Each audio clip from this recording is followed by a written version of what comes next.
Boa tarde, pessoal. Então, vamos começar. Bom, Giovana me convidou, quer participar, quer fazer uma palestra. Eu pensei, olha, o que eu posso falar, né?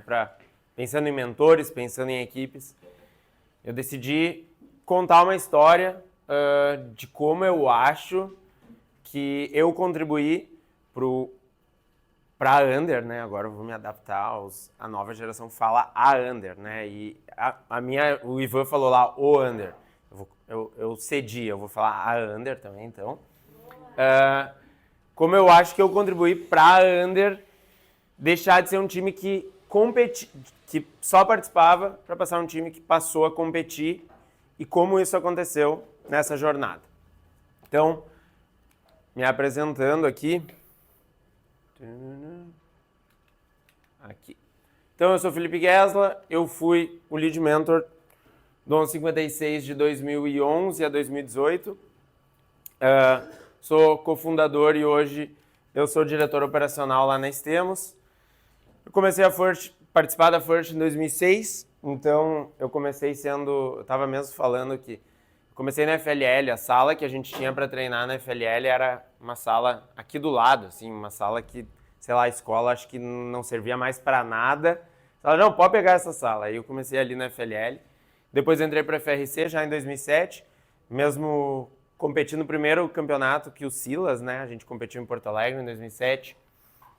E em 2006 já participei de um off-season no mesmo local que vocês competiram esse final de semana. Então, são quase 20 anos já participando desse mundo da First. E, enfim, sou muito grato por ter tido a sorte de estudar aqui. Minha mãe dava aula aqui e ver que tinha um programa de robótica que eu sempre quis participar. E foi algo que mudou minha vida e é o que eu faço até hoje. Também sou pai da Sara, que estava por aqui, está ali. Ela está ali, se ela gritar no meio, vocês não se assustem. Há um ano, Fernanda, minha esposa também, e eu sou engenheiro mecânico. Então, isso é mais ou menos quem sou eu nesse momento, né? Então, hoje, eu posso dizer que eu sou um mentor do Under, mas é quase um mentor honorário, porque eu não faço mais nada aqui. O máximo que eu faço é, sei lá, dar uns pitacos errado. Eu já não domino mais no mesmo nível que o time domina tecnologia. Então, tipo, o máximo que eu posso fazer é contribuir com a minha experiência e muito mais feeling do que eu acho. Mas, na prática, eu não faço mais nada aqui.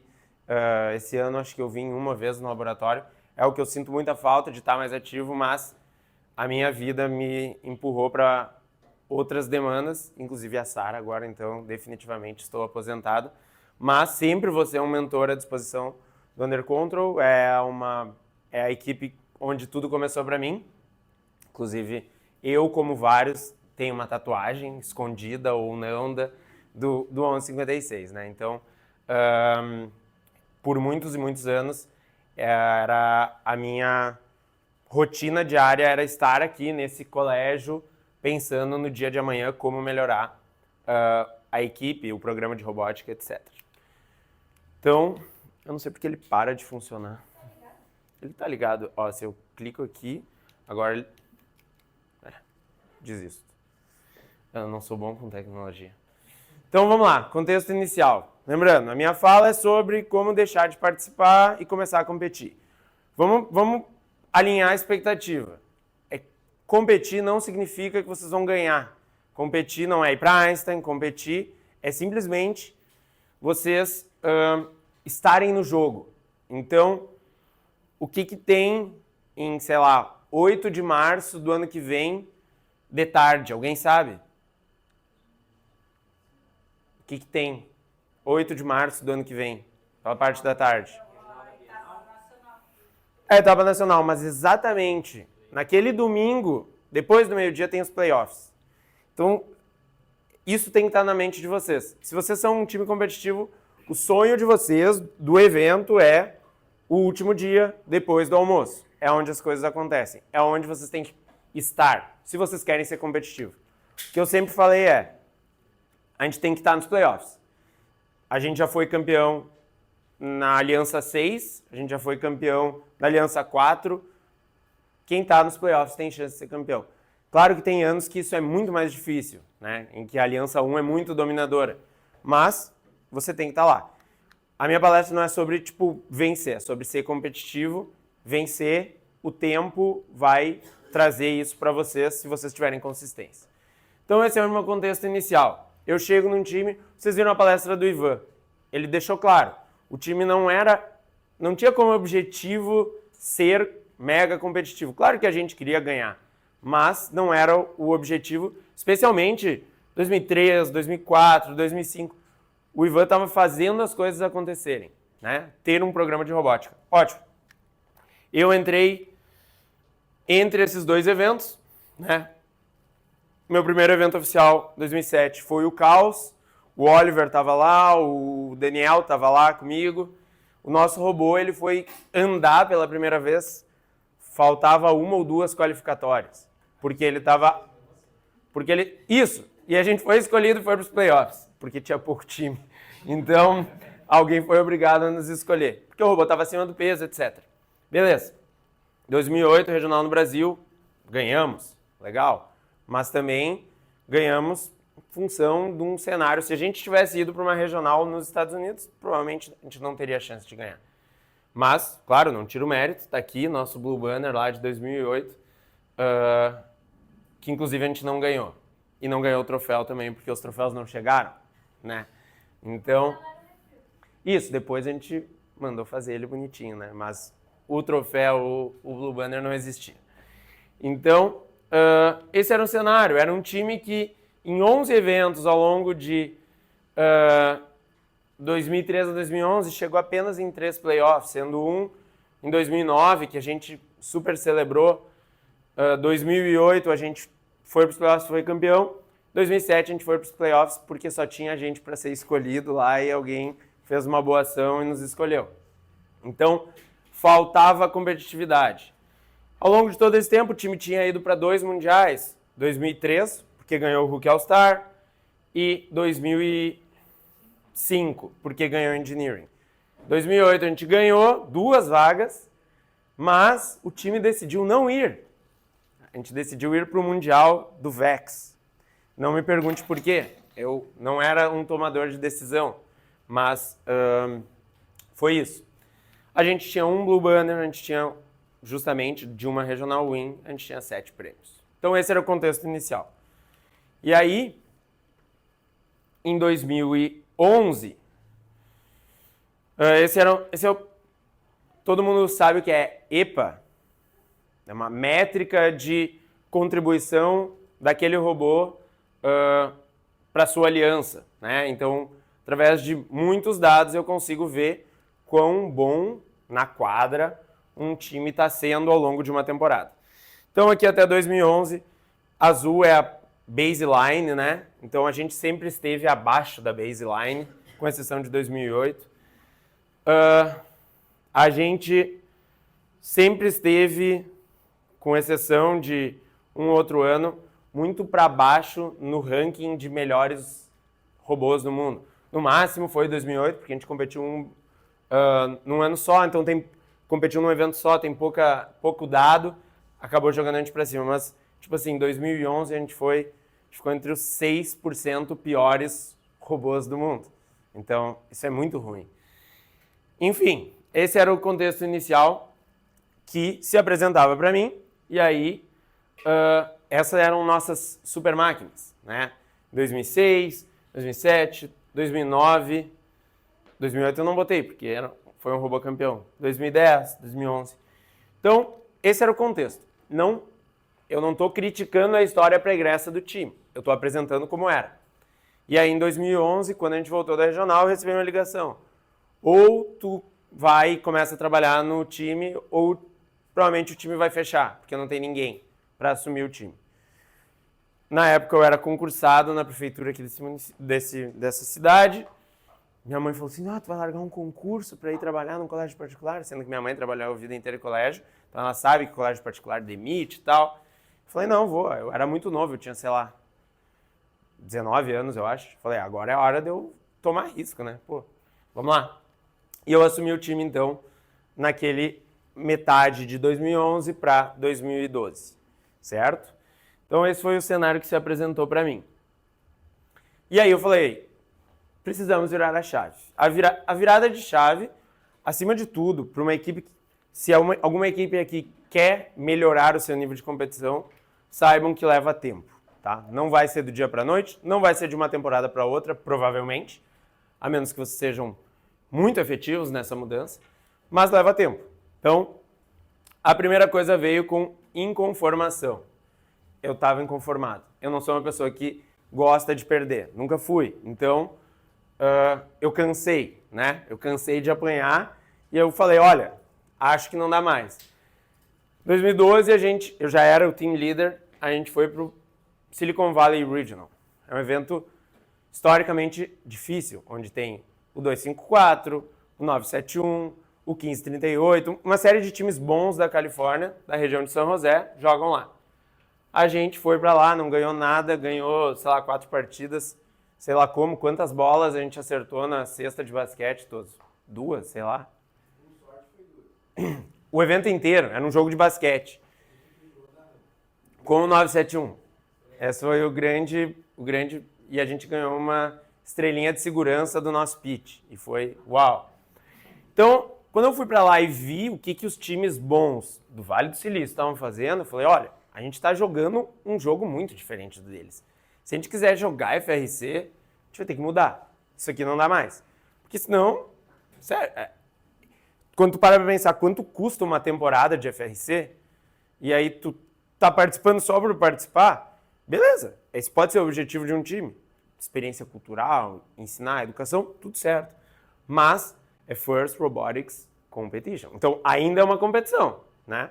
Se você quer ganhar ela, só participar é meio caro demais como um projeto. Então, a virada vem através de benchmarking, sair da própria bolha. O Henrique Schmitz falou bastante coisa que vai colidir com o que eu falei aqui. Quem estava na palestra do Schmitz hoje de manhã? Uma boa, vocês vão ver que muita coisa vai colidir.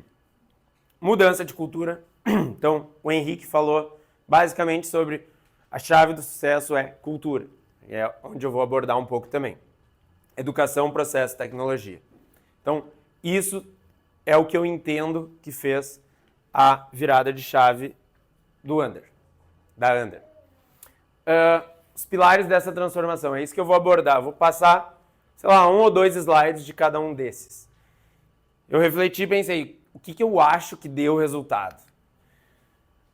Gestão de recurso, conhecer o que tu tem de recurso, parar de inventar a roda, treinar estudantes, dominar o mundo do FRC e mentalidade competitiva.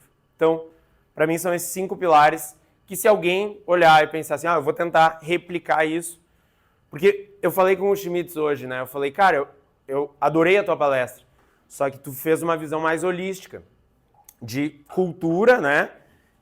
Mas eu falei, eu vou tentar, a minha ideia é tentar dar um mínimo de roadmap para as equipes que queiram tentar melhorar o seu nível de competitividade. Então, começando por aquele bloco, eu vou precisar voltar às vezes porque eu não decorei esses 5 pontos. Primeiro, eu conheço seus recursos. Então, enquanto a gente vê azul, é disso que eu estou falando. A gente precisa entender o que a gente tem à disposição. Se eu não fizer isso, esquece. Provavelmente eu vou chegar no final da temporada com insucesso, porque eu achei que eu podia fazer um robô, por exemplo, que fazia L4 sozinho, de forma autônoma, sendo que, por exemplo, eu não tenho uma Limelight ou câmera, ou eu não tenho nenhum programador que saiba fazer isso. Então eu preciso entender o que eu tenho. Recursos humanos e o que cada uma dessas pessoas sabem ou dominam no dia do kickoff. Isso aqui tem que estar muito claro. Financeiro, né? Qual é a situação da minha equipe? Quando eu entrei, a primeira temporada, eu olhei para trás e falei, cara, quanto custou a temporada passada? Vamos chutar que na época custou R$100 mil para levar os estudantes para os Estados Unidos, para fazer robô, porque a competição só tinha nos Estados Unidos. Vamos estimar R$100 mil. Aí eu fui ver assim, qual era o orçamento para robô. Cara, eu acho que era, sei lá, 3 mil reais. 4 mil reais. Falei, cara, a gente não tá num programa de robótica, a gente tá num programa de turismo. A gente tá indo viajar. Porque se 3% do meu orçamento eu gasto em robótica, tem algo errado. Então essa foi a primeira coisa que eu me dei conta. A gente precisa rebalancear essas coisas. Então, parte financeira. Infraestrutura, o que tem à disposição? Eu tenho quadra, eu tenho... Tudo isso tem que estar claro. E domínio de tecnologia. Não adianta eu querer fazer um robô com alguma tecnologia que eu não faça ideia de como fazer. Não é na temporada que eu vou dominar ela. Eu posso... Vamos lá. Janeiro do ano que vem, as equipes de vocês nunca usaram, sei lá, Limelight. Eu sei que Limelight é um exemplo ruim porque é fácil de usar, né? Mas... elevador. Nunca ninguém fez elevador. Saiu o kickoff, a primeira ideia. A gente tem que fazer um elevador. Pode ser que dê certo? Pode, mas vocês dominam isso? Não, vocês não dominam. Então, isso sempre foi algo que eu trabalhei ao longo desses anos, todo ano implementar e aprender alguma tecnologia nova, para que no dia do kickoff a gente pudesse olhar e falar assim, não, isso aqui eu confio que eu consigo usar. Então, a gente não compete com o que gostaria, mas com o que tem. Então, eu sempre gosto de ver alguns exemplos. Por exemplo, vocês viram o 8276, né? Lá na competição. Optron. Fazia L4, tinha um autônomo. Quantos motores brushless tinha naquele robô? Que eu vi, 0. Só tinha sim motor. Tem gente que nem sabe o que é um sim motor, né? É o motor, era o principal motor. Então, eles usam o recurso que eles têm e fazem funcionar. Todo computador deles é feito com window motor. Isso aí, sim motor e window motor. Entendeu? Cara, a gente está na fase que todo mundo quer ter um Kraken, né? É o que resolve? Nem sempre. Nem sempre. Eu posso dar 200 Krakens para um time lá, fazer 20. Vocês vão usar 20 Krakens. Vai resolver? Não, porque tem outras coisas mais importantes do que qual motor, se eu vou ter o melhor motor à disposição. Ok? Então, esse é um dos pontos. Maximize recursos, né? Eu ainda estou falando de conhecer os recursos. Entenda o que você tem e use da melhor forma. Essa é a chave. Esse robô ganhou uma regional. O Henrique Schmitz falou um pouco sobre ele. Jogou 2 regionais, uma ele ganhou, outra ele foi até as quartas de final, eu acho. 2016. Esse era um jogo que tinha que pegar essas bolas e atirar numa torre. O que os melhores times do mundo estavam fazendo para atirar na torre? Câmera, processamento de imagem, mira, turret, coisas nesse sentido. A gente nunca tinha tido sucesso com processamento de imagem, a gente não sabia como usar isso, não dominava, mas a gente sabia como fazer um robô para tirar uma bola. A gente tinha essa confiança. Então, o que a gente fez? A gente decidiu atirar de um lugar só, que a gente tinha certeza que daquele lugar eu iria acertar. Então, os recursos que eu tinha era produzir chapa, usar alguns motores, né? Não tem nada demais aqui, não tem nada demais. É só chapa de metal, um bom CAD, com alguns problemas, né? Mas foi o que a gente fez.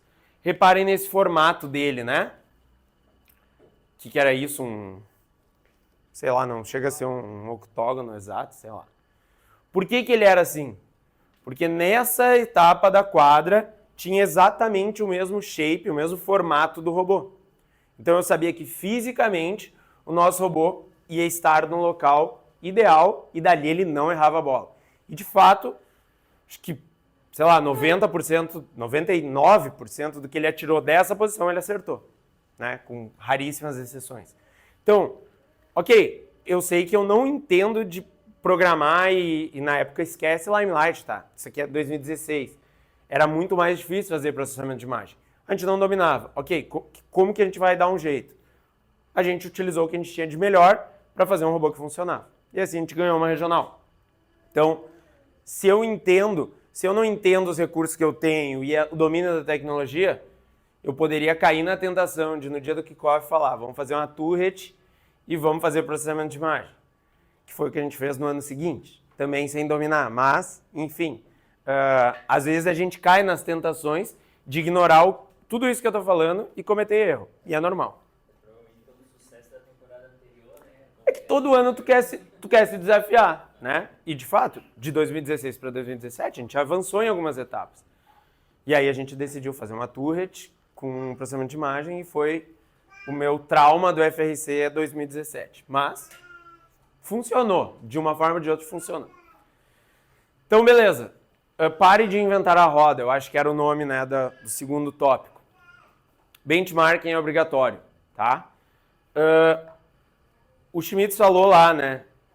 O Schmitz mostrou, para quem não tava, ele mostrou o ranking do Under Control de vício em TIFF Delphi.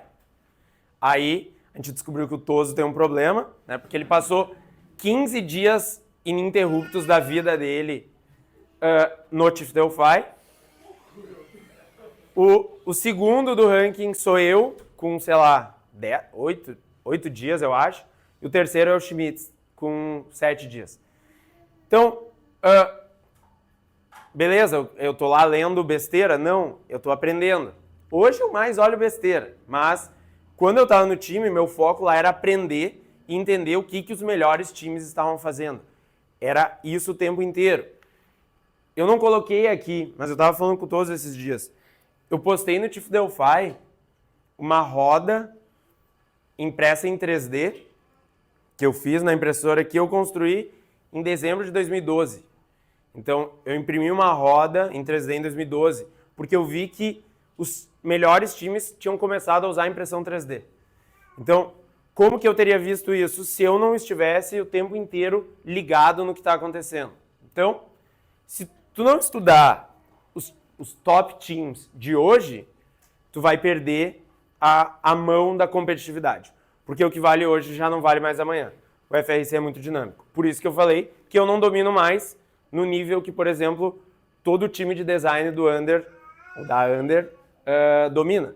Eu perdi esse gap. Eu demoraria um tempão para hoje estar no mesmo nível que eles fazem design. Observar design, estratégias, rotinas, TIFF Delphi, Blue Alliance, Open Alliance, etc. Eu sei que inglês é uma barreira, mas eu não sabia inglês, eu nunca fiz aula de inglês.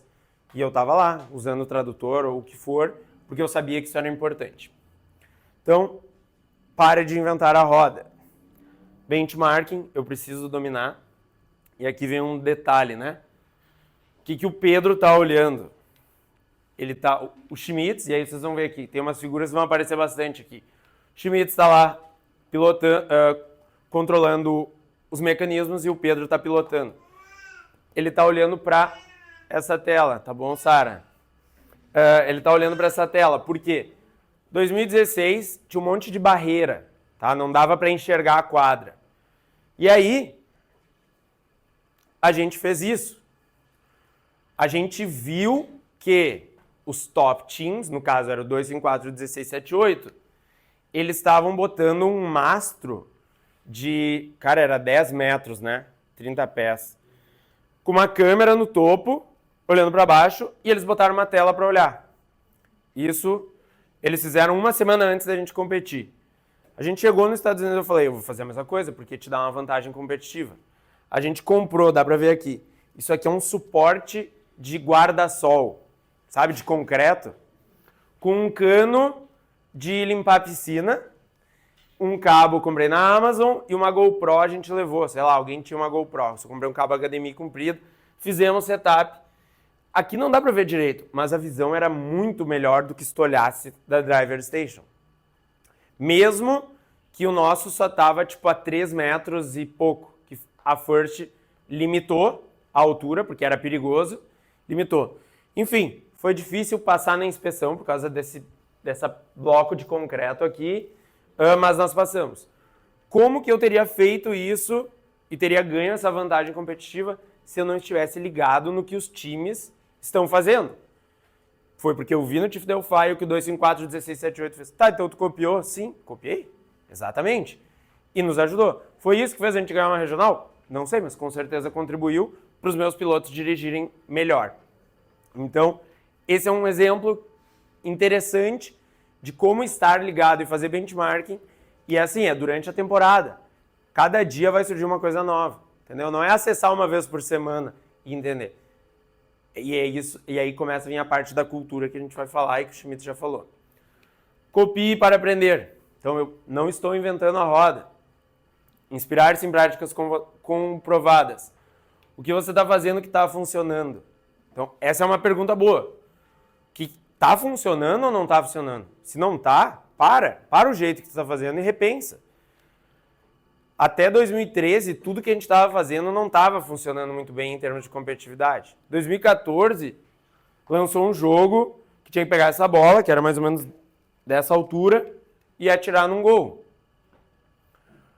A gente, naquele momento, falou assim, olha, o que a gente está fazendo não está funcionando. Vamos olhar para o que os melhores fazem e funciona.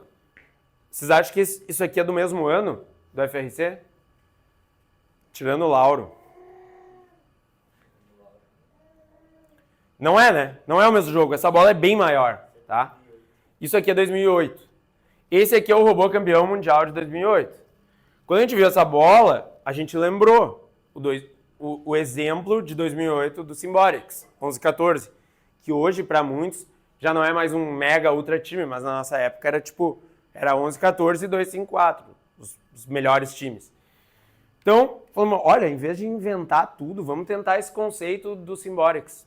A gente ainda teve que... Não tinha CAD, tá?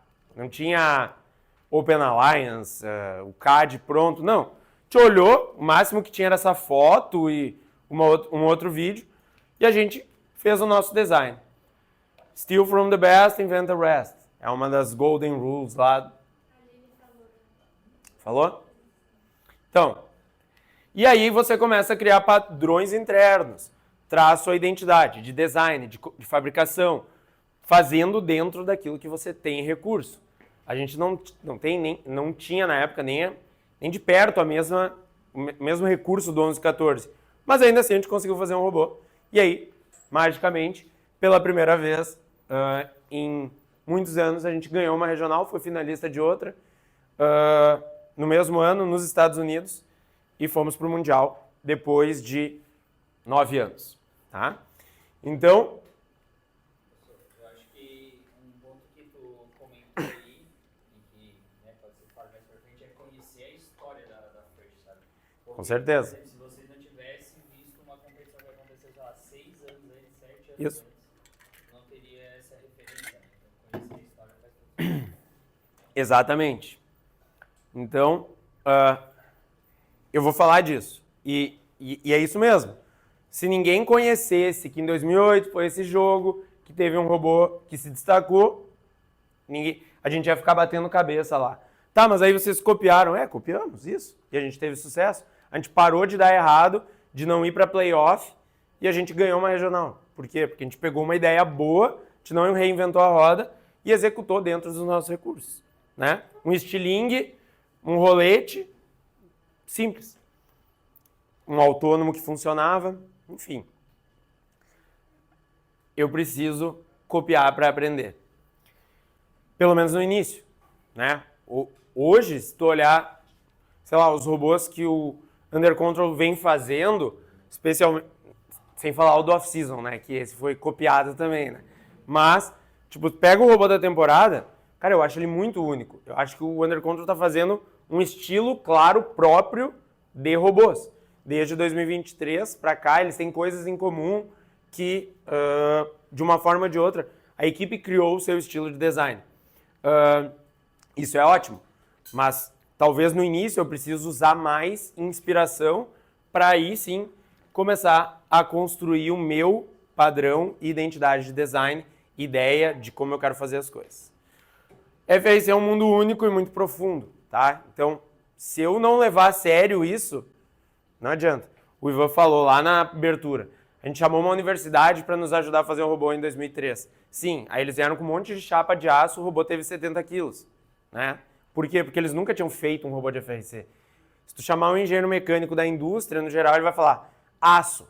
A resposta para tudo é chapa de aço, é eixo de aço. No FRC isso não funciona. Então, ou tu mergulha de fato e começa a entender, ou não adianta. E a gente vai para a próxima, pro terceiro ponto, que eu já não lembro mais como é que era. Treine seus estudantes, algo assim, né? Obrigado. E aí vem a chave, tá? Para mim, esse é um dos... Esse e cultura são 2 pontos que o Henrique bateu muito na tecla, ele deu bons exemplos que eu nem lembrava de como isso é importante. Treinamento no off-season, currículo e projetos. O time precisa fornecer o recurso para que os estudantes continuarem aprendendo. O que funciona hoje não necessariamente funcionará amanhã. O Under Control fez o robô Me Ajudem. Inspirado que o intake do 1678, o elevador também. Era isso? End Effector veio da onde? Da 1690. Imaginem, tipo assim, ó, o Under Control tem ido bem. Esse ano perdeu uma regional em Brasília, ganhou outra em São Paulo. No meio da temporada eles fizeram mais um robô, que eu imagino que eles tenham aprendido várias técnicas, porque eles se inspiraram e aprenderam e copiaram. Então, é isso. Como que eu faço para seguir aprendendo? O que eles fizeram nessa temporada talvez não vai funcionar na próxima, mas eu preciso treinar e dominar, eu preciso ter currículo, né? Então, de agosto a janeiro, os estudantes de vocês precisam estar estudando, eles precisam estar aprendendo sobre alguma coisa útil para a temporada. E agora é a hora, assim, ainda dá tempo, de outubro a janeiro dá para aprender bastante coisa. Então, seja odometria, seja alguma programação específica, seja estratégia, seja sistema de scouting, alguém tem que estar aprendendo. Senão, a gente fica para trás. Isso aqui, isso aqui era o slide que eu acho que eu e o Bruno apresentamos para a direção do colégio, quando a gente falou, aquele curso que o Ivan criou em 2013, que a gente foi usando, não funciona mais, a gente quer um novo, a gente criou o Repil 2.0. Então ele não era mais aula de robótica, a gente entendeu que o público do colégio, nem todo mundo queria robótica, mas eu ainda precisava, aí eu chegava na temporada e eu não tinha ninguém para business, eu não tinha ninguém para escrever os prêmios, porque eu obrigava todo mundo a fazer robótica. Então a gente decidiu separar. Então a gente tinha um curso maker, a gente tinha um curso de empreendedorismo e um outro de, acho que, impacto social. Então era isso. Então a gente renovou o currículo e a gente tinha metas claras, né? Para que chegasse lá no final do ano, 50% dos participantes da aula de robótica entrassem no Under Control. Então, o que era exemplo dessa aula de robótica, né? Então, sei lá, no Maker, construir um robô adequado ao desafio da FIRST 2013 com processamento de imagem. Isso era um exemplo de projeto off-season. Provavelmente por quê? Porque a gente não dominava processamento de imagem. Enfim, marketing e negócios. Recriar todo o plano de branding, marketing e plano de negócio do Under Control com o intuito de melhorar melhor apresentação. Intervenção social, desenvolver um plano de workshops a serem dados em escolas públicas e hospitais. Exemplos, isso foi 2018, eu acho, né, todos? A gente começou essa ideia. Foi lá no final. Aí nasceu o Repil 2.0, que hoje já tem uma nova versão. Isso. E aí ele foi até 23, sei lá. Isso. Ele mudou a cara e tal, mas notem, a gente viu, mudou de nome, mas a gente viu que precisava um currículo melhor para formar estudantes, para converter eles para o FRC e para algum momento eles virarem especialistas e a gente ter maior competitividade. Isso aqui era o convite, a gente fez, apresentou para os pais e tal. Quem participar do projeto Repil 2.0 e se empenhar, terá a oportunidade de entrar para o mais premiado time de FRC do Brasil e participar da maior competição de robótica do mundo.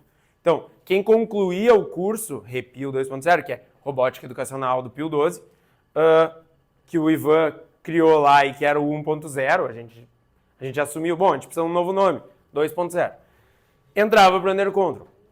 Então, todo mundo que entrou tinha feito algum projeto, seja ele bom ou ruim.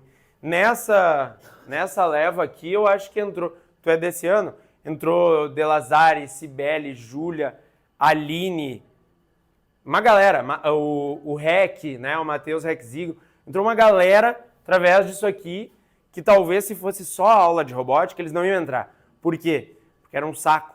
Se tu não gostava muito de robótica, programar Arduino, tu ficava, sei lá, 4 semanas para fazer um motor se mexer. Lá pelas tantas, a gente perdia os alunos. Então, a gente estava com uma crise de ter pouquíssimos alunos no time. Então... Eu lembro que em 17, várias pessoas fizeram e eu não quis fazer, porque eu achei que ia ser chato. Daí todo mundo que fez disse que foi absurdamente sério. Daí em 18 eu fiz. É, isso aí. Então... Quando eu entrei no time, tinham 3 alunos e muitos ex-alunos. Isso. E foi nesse ano, foi na virada de 17 para 18. Isso. Então, essa foi uma crise que a gente teve de sustentabilidade na equipe, de ter pouco aluno. E a gente, isso aqui ajudou, veio muita gente. E aí, em 2018, eu saí do colégio. E aí o Toso seguiu implementando e eu acredito que foi um sucesso. O RP 2.0 veio muito aluno, muito desses estudantes que estão aí tiveram suas bases através dessa ideia de currículo novo. E aí a gente vai falar de profundidade de conhecimento. Treinem seus estudantes. Tem que ter um currículo de robótica, um para business, um para o que for. Mas eu preciso de profundidade. O Henrique, que está aqui, que falou ali antes, que está nos Estados Unidos, estudando em Colômbia, fazendo mestrado. Esse foi o cara que entrou e ele já tinha mexido em Blender. Todo mundo sabe que é Blender, um software 3D, que não é CAD, é só um software 3D. Aí eu falei, então tu vai pro CAD, já que tu já mexeu, é o mais próximo, vai. E aí ele começou a aprender CAD. Só que isso foi 2013 para 14, eu estava na engenharia, eu também não manjava muito de CAD. Eu já tinha feito algumas coisas. Lembrem que em 2012 eu desenhei uma roda e imprimi em 3D, então eu tinha uma base. Mas eu não dominava CAD para FRC. E aí eu precisava ensinar isso. Então, como é que eu ensino se eu não domino? E, de novo, tem uma coisa que é meio tricky no FRC e na robótica como um todo. Que muita gente fala, olha, para tu ser o lead mentor, para tu ser o professor de robótica, tu não precisa dominar tudo. Tu é o mediador, tu é o facilitador. É verdade até certo ponto. Se tu quer competir, alguma coisa tu tem que dominar. Para pegar um grupo de estudantes e dominar. O que eu nunca dominei? Programação. Nunca dominei. Então, sempre foi uma coisa que eu dependi muito mais de um estudante ou de um grupo de estudantes tentar melhorar por conta porque eu não tinha base para ensinar. Isso é um problema. O que eu deveria ter feito? Encontrado um mentor muito bom para ajudar esses estudantes. Só que a gente programava em LabVIEW. Aonde tu acha alguém bom em LabVIEW em Novo Hamburgo? Até que o Toso virou um especialista. Ótimo. Enquanto o Toso não podia ter férias, nunca. Ele não podia sair. Ele não tinha um final de semana, porque ele era o único programador do time. Então, mas o Toso decidiu se aprofundar e virar um especialista. Não adianta eu ter 5 programadores médios que não estão dispostos a fazerem o necessário para se tornarem bons programadores. Esquece. Eu preciso criar especialistas. E aqui eu criei, nessa foto, tem 3 especialistas. O Johnny virou um especialista em produção mecânica, o Pedro e o Henrique viraram especialistas em CAD, mas também em Scouting, em estratégia, eles mergulharam e viraram especialistas. E Schmitz, todo mundo sabe, né? Já viu ele nas competições, o quanto ele é especialista no que ele faz dentro do mundo do FRC. Então é isso. E aí o Schmitz me lembrou de uma história que nem eu lembrava. Ele falou que a gente precisava aprender CAD. Eu não dominava CAD a ponto de, formar um especialista. Ele falou que eu comprei um curso para ele de $200. Eu comprei para o time. Um curso, $200 na época, galera. Era muito dinheiro. Era muita grana. Mas eu precisava de... É caro. Para um curso de CAD, assim...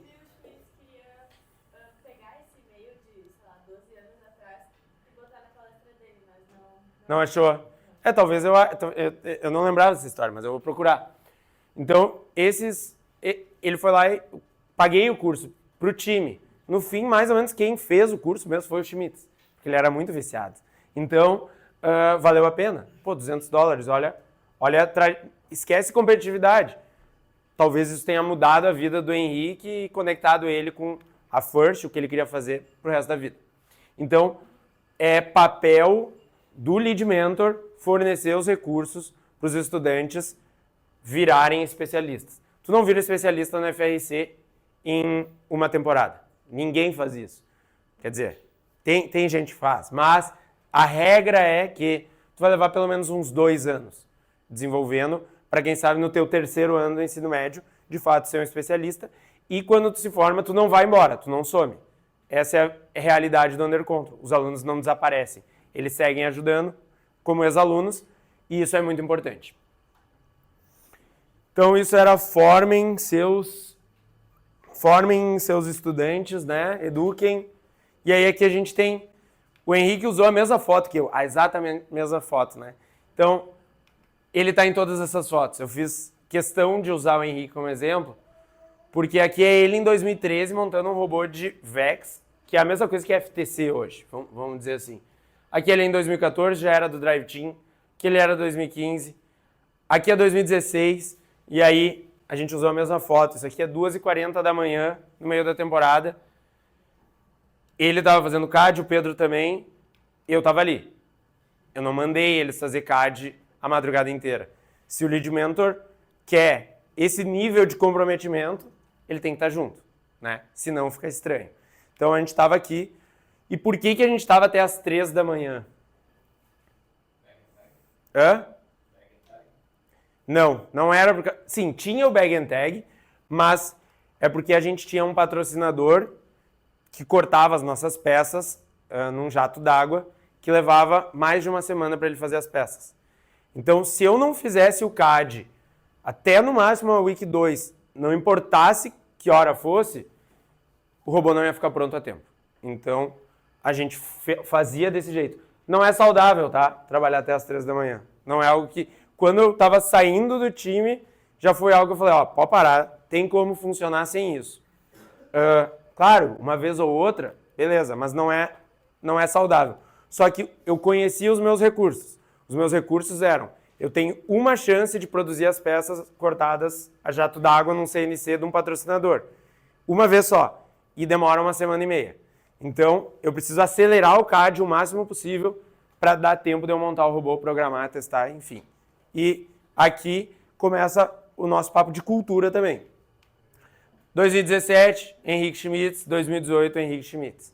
Então, de 2013 a 2018 ele estava lá.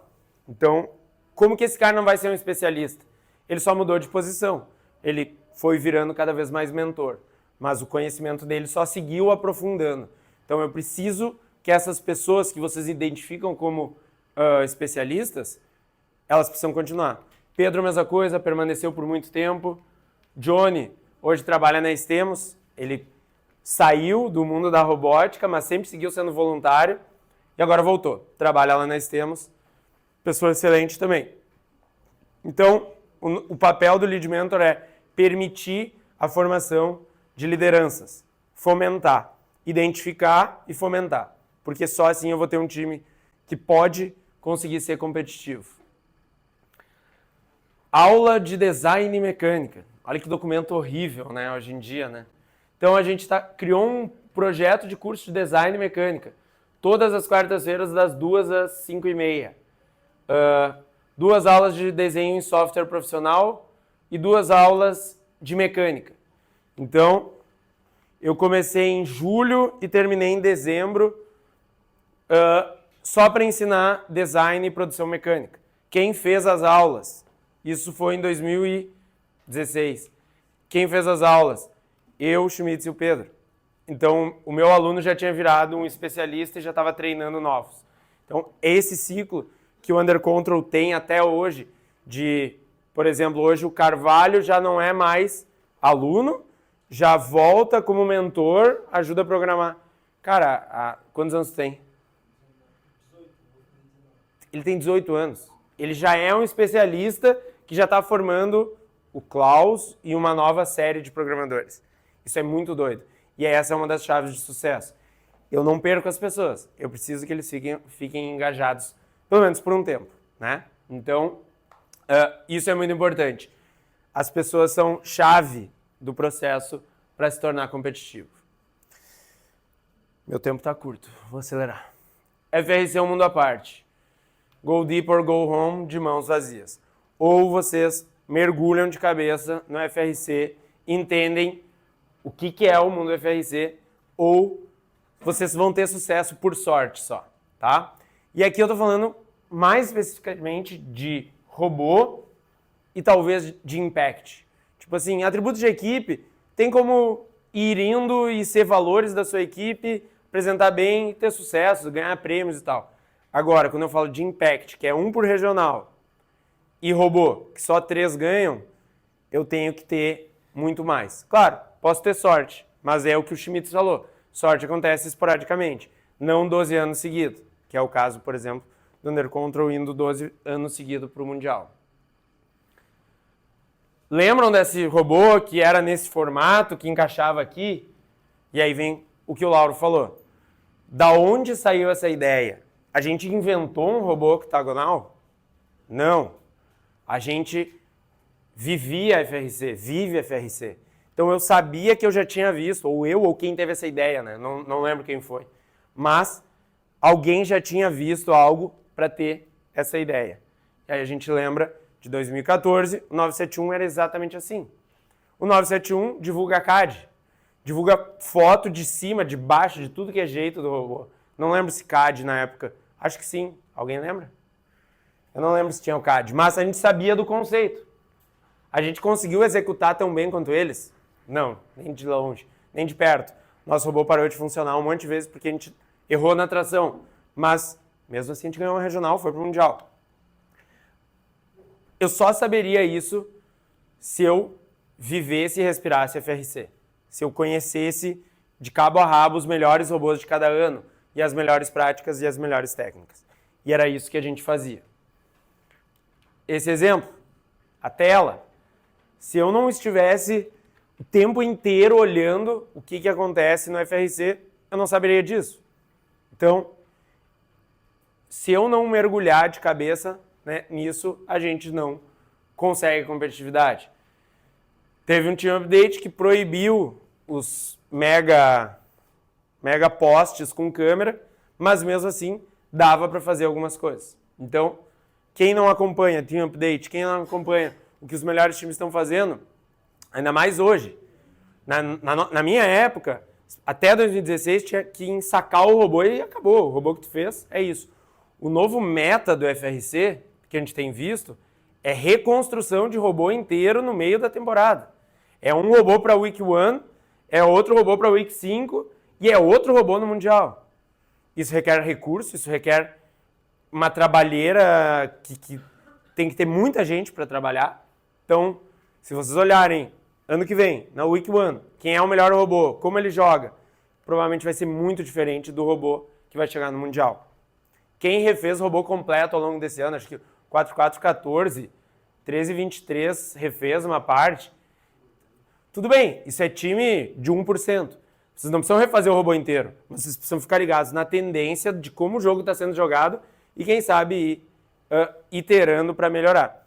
Mesma coisa esse ano, o Under Control chegou na regional, não fazia alga na net, né? Chegou no Mundial e fazia. Fez essa melhoria. E isso não é de hoje. Em 2015, a gente viu que para o Mundial a tendência estava sendo em pegar umas lixeiras no autônomo. Entre uma regional e outra, sem acesso ao robô. Nosso robô estava nos Estados Unidos. Eu, Schmitz e mais alguém, viemos para o laboratório e fizemos o mecanismo para levar para os Estados Unidos. Chegamos lá, instalamos. Primeira partida, nosso robô pegou a lixeira no período autônomo. Então, por quê? Porque a gente respirava FRC e era o que a gente queria sempre fazer. Conhecimento é vantagem, tá? Então, regras, manuais, histórico de jogo anteriores, tendência do que pode virar o novo normal, sem estudar, pesquisar, acompanhar o que está acontecendo no mundo FRC, a tua vida vai ser muito mais difícil. Porque sempre alguém vai estar avançando. Os times estão avançando. Se eu não estou acompanhando, eu vou ficar para trás. Tá? Exemplos simples do que eu estou falando. Tá? Esse robô, 2018, nessa época, o que é isso aqui? Um voltímetro. Ele indicava a tensão da bateria. Por quê? Porque a gente viu um time fazer e a gente copiou. Isso custa, sei lá, R$20 no Mercado Livre, não lembro. Foi o que foi pago. Então, como que eu faço para não começar uma partida com a bateria fraca? Eu posso ter um multímetro. Tá, mas assim não é mais fácil. Eu ligo o robô e eu já sei. Hoje em dia eu sei que tudo é muito mais fácil, tá? Mas naquela época eu tinha que fazer algumas coisas. Só vivendo FRC o tempo inteiro, eu ia conseguir ter coisas nesse sentido.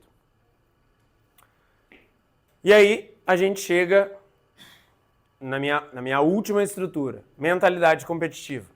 Alguém vai vencer. A gente ainda está numa competição. O impact ainda vai ser entregue para uma equipe só. Tem que ser você. Para isso, você tem que querer muito vencer. Então, essa mentalidade, ela é imprescindível se tu quer, de fato, competir. Pode ser que tu não vença, mas se tu não quiser muito vencer, esquece. Aí sim que a chance de vencer, ela baixa demais. Papel do líder da equipe em sustentar essa visão. Tá? Tem que vir da liderança da equipe de uma forma que funcione. Ritmo, intensidade, disciplina. Dormir e acordar focado. Se durante a temporada vocês estão dormindo bem, sono em dia, vocês estão fazendo algo errado. Tá? Infelizmente, essa é a realidade. O FRC é muito curto. Então, se todo dia eu estou conseguindo deitar minha cabeça no travesseiro e descansar, tem algo errado. E aí é a minha realidade. Eu, sei lá, chegava em casa, quando eu era bem envolvido, chegava em casa, sei lá, 10 da noite, vamos supor um dia, 9. Eu ia pegar no sono, sei lá, às 2 da manhã. Eu dormia com um bloco do meu lado, porque era onde eu tinha minhas ideias. E eu anotava para vir no outro dia e tentar implementar. Então, isso não era bom, porque eu não conseguia descansar direito, de tão focado que eu estava dentro do FRC. No fim das contas, a gente está numa competição, como eu falei. E a competitividade está no detalhe, está no extra mile. Estava falando ontem com o Bruno, estava falando ontem com o próprio Micheleto, 70-33. Esse é um time que está a um detalhe de virar mega competitivo. Eles têm ótimas ideias, mas falta algum detalhe que eu tenho certeza que eles vão ajustar e logo a gente vai ver esse time bem mais competitivo. Já chegaram... Ano passado eles foram finalistas da off-season, esse ano também. Então, é detalhe. Eles já estão competindo, mas a gente sabe que nas regionais o nível é um pouco diferente. Então, essa mentalidade de competição é muito importante. Cultura de alto desempenho. Transformar pressão em motivação, feedback rápido, celebrar pequenas vitórias. Como o Schmitz falou, a cultura se pega por contato, tá? Eu não sei ensinar como se faz cultura, né? São pequenas coisas que no contato vai passando. Respirar FRC ao longo do ano, o tempo inteiro. Tracking de desempenho e tomar ações corretivas rápidas, tá? Então, isso é importante. É difícil eu ter cultura de alto desempenho quando eu não tenho um alto desempenho, né? Porque eu ainda não tenho, não cheguei lá. Mas eu preciso começar a definir. Como eu falei, toda essa mudança leva tempo. Quando eu comecei a ter essas ideias era 2012. A gente só foi ter resultado em 2014. Na minha opinião, foi até rápido. Foram 2 temporadas depois dessa mudança e isso seguiu. E por último, eu quis trazer um ponto extra, que é a minha nova frase de impacto, que é NAMP, que é No Auto, No Party. Se eu não tiver autônomo, hoje em dia, e desde o início, eu tô fora. A festa não é para mim, eu não vou ser competitivo. E eu não estou falando de um autônomo de 4 ou 5 corais. Quantos corais foram feitos esse ano, tipo, no Mundial? 5 era o máximo. Não estou falando disso. Eu estou falando de, sei lá, colocar um coral no L4 e se posicionar para pegar o próximo elemento de jogo. Se eu fizer isso, eu já estou no jogo. Concordam comigo? Esse ano eu poderia ser competitivo fazendo isso. Se eu fizesse 2, ótimo. Mas eu preciso ter um autônomo de valor, que agregue valor para uma aliança. Nem sempre eu vou precisar ser o principal autônomo da aliança. Mas isso foi algo que a gente sempre conseguiu desempenhar. 2014, eu tinha que acertar a bola no gol alto, tá? Andar e acertar. A gente conseguiu. Aqui, por aleatoriedade, a gente acertou no onde estava brilhando. Mas a gente não tinha nada que detectasse. Não tinha, né? A gente tinha 50% de chance de fazer. Isso. A gente tinha um sensor ultrassônico que quando eu chegava na distância da parede, ele parava. Os juízes acharam isso o máximo. Um sensor ultrassônico. A gente ganhou o prêmio de Innovation in Control. Tipo, que a gente nunca imaginou que a gente ia ganhar esse prêmio. Mas eles acharam o máximo por causa de uma solução simples. Um sensorzinho de ultrassônico. 2015, ó, lembra que eu falei de pegar as lixeiras? A gente fez no autônomo isso, ó. Isso é no Mundial. A gente, o 11-14 aqui. Então, esse time aqui pegou, nem pegou, mas os times bons pegavam duas. A gente falou, não, a gente vai pegar uma só, tá bom? A gente tinha algumas variações de autônomo aqui. 2016, mesma coisa, ó. Nosso robô aqui baixava essa rampa e cruzava a barreira. Hoje parece bobo, mas era um autônomo que poucos times faziam, porque não sabiam manipular as barreiras. 2017, a gente fez um autônomo que botava uma engrenagem nesse negócio ali, vai aparecer aqui, ó, subiu, e atirava 10 bolas, acertava algumas. Foram essas algumas que fizeram a gente ganhar algumas partidas, porque as bolas do autônomo valiam mais. Então, eu não estou falando de ter o autônomo do 254, eu estou falando de ter um autônomo que faça alguns pontos valiosos para a sua aliança. Se eu não tiver isso, esquece. Tá? Não vai ter. Não vai ter competitividade. 2018, o ano que eu acho mágico pra gente foi...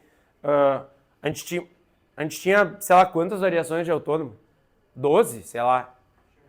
E todas funcionavam. Tipo aqui, ó. LabVIEW, não tinha câmera, não tinha nada. E giroscópio. Então, tipo aqui, ó. Saía desse lado e botava lá. O que eu acho legal, acho que é esse aqui que cruza a quadra. Qual é o que cruza a quadra? Eu acho que o vermelho acabou de fazer isso. Lá embaixo, ó. Eu vou cruzar a quadra numa velocidade. Na época parecia muito rápido. E vou botar lá. Então, e aí? No auto, no party. Tipo assim, ó. Auto é o que muda o jogo. Você tem que investir nisso. Até, a gente estava indo muito bem. Até que a gente jogou contra o 254 aqui, ó. Olha quantos cubos eles botam no autônomo. 2, 3, 4. E a gente botou 1 enquanto isso. Olha lá, ó, nós aqui, ó. Vem aqui, bota 1. Beleza, a gente tinha um autônomo bom. Mas o autônomo é tão importante que um time que fez isso, acabou. Eles foram campeões do mundo sem perder uma partida.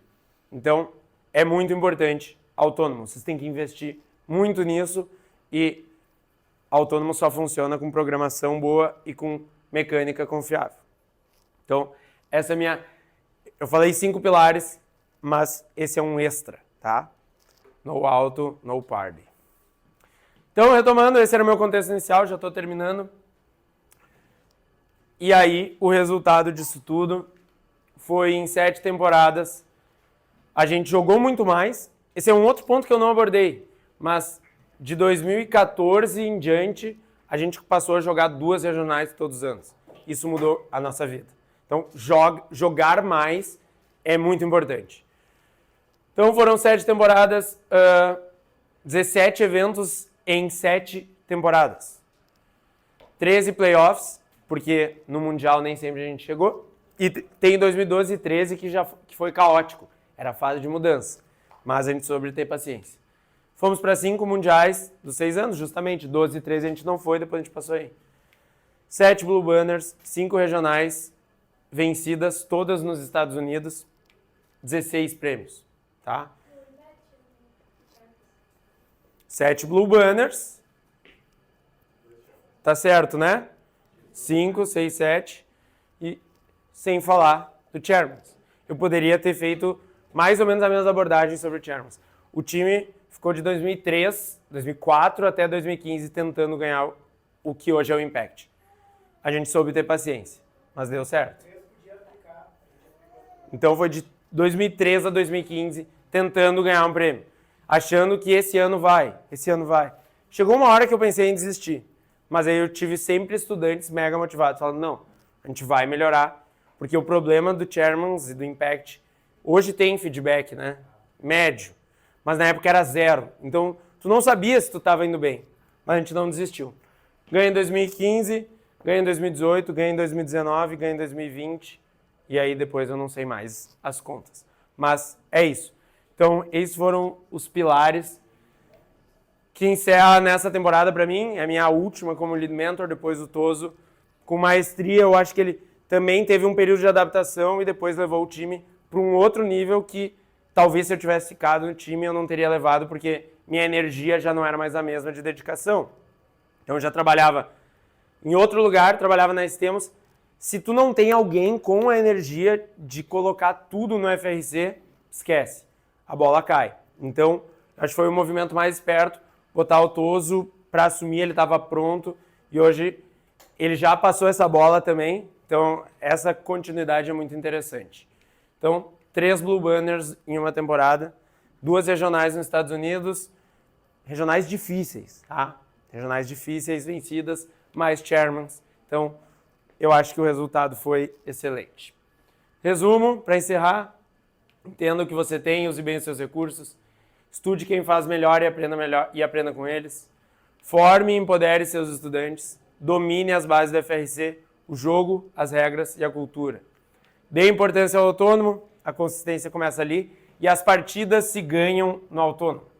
É muito mais difícil virar uma partida que tu sai perdendo no autônomo, né? Manter vantagem é muito mais fácil. Claro que dá para virar partida, a gente sabe, mas se você sai ganhando com uma boa vantagem de autônomo, a chance de ganhar é muito maior. Mentalidade de vitória, execução disciplinada. Resultados são consequência de método e não de sorte. E é isso.